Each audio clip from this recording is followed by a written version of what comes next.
What's going on? Out here driving. I ain't made a video in about 4-5 months. Been working hard, working heavy. Now, the problem I'm having is, so nobody can have help. And I wanted to clarify this for everybody. I have no problem with LeBron James stacking his teams. The problem I have is when he loses, he either has no help or he carried everybody. But that's a different topic. Now, Dak Prescott is a top 10 quarterback, whether you like it, whether you don't. He has the most wins for a quarterback since he's entered the league behind Tom Brady. He's also thrown for a lot of yards, over 4,000, I believe, one year, over 3,800, and over 5,000 last year. Last year was not all his fault.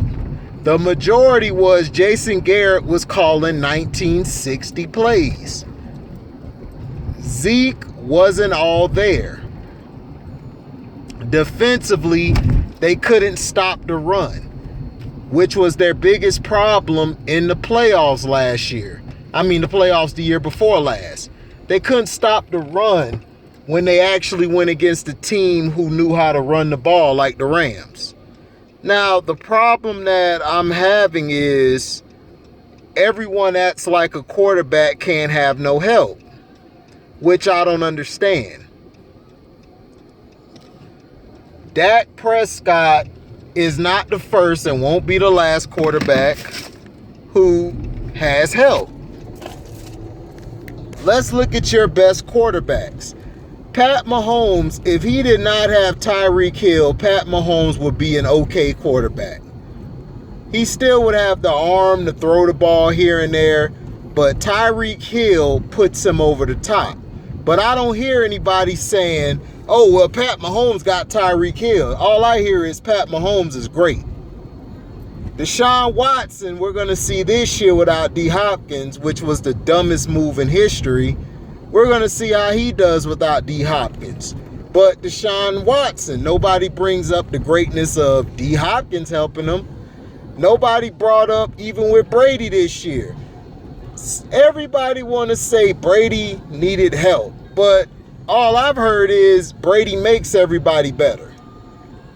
Now, granted, Brady doesn't play with a bunch of Randy Mosses or big-time receivers, but he played with a guy named Edelman who is very underrated. Edelman basically, Edelman basically plays like a Wes Welker. He's a little better. He can run routes better. He's stronger. And he gets the job done. He's had help. When Brady didn't have the talent around him, the team struggled because the offense wasn't that good. But what Brady did for that offense was put him over the top. Dak Prescott couldn't do that with an offensive coordinator who doesn't work to his strengths. Now, me and my boy Cliff, shout out to my boy Cliff and Tracy on the mark. But my boy Cliff says that Dak is is basically more of a pocket passer. I disagree. I believe he can play in the pocket, but I believe Dak needs to be on the move more, like running the spread option, faking the run, throwing the ball, doing different things, bringing some more to the offense than what they're doing. But it's just funny to me how everybody can have help, but he can't. And everybody want to bring up Carson Wentz. Carson Wentz had LeGarrette Blount, he had Darren Sproles, and he had another running back, I can't think of his name that year, that was balling out. Then he had receivers. He had Jeffrey. He had Aguilar. He had Ertz. But nobody talks about this. Everybody just sweeps that under the rug. Now, I'm not saying Dak doesn't have his flaws. He does. Dak makes mistakes, but he makes mistakes probably 15, maybe 20% of the time. The rest of the time, their running back sometimes doesn't show up, and their star receiver, supposedly star, showed why Oakland let him go. Because he quits.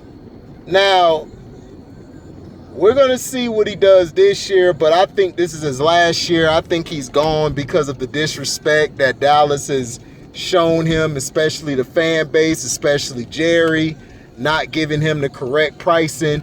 Dak is worth $40 million. Whether you like it, whether you don't like it, he's worth 40. He's proved it. Now, you guys can hate talk about, well, but this was funny to me. The white quarterbacks will be like, oh, but look at his numbers. His numbers show that he is great.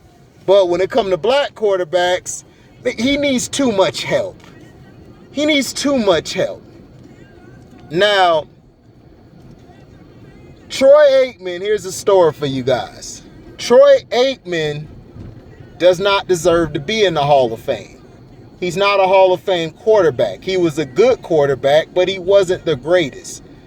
Nobody talks about how Troy had Michael and Emmett. They just automatically say, oh, he was better than Dak. Or they'll say Romo was better when Romo, who also didn't have an offensive line and had a dumb coach in Jason Garrett. Romo's years was wasted.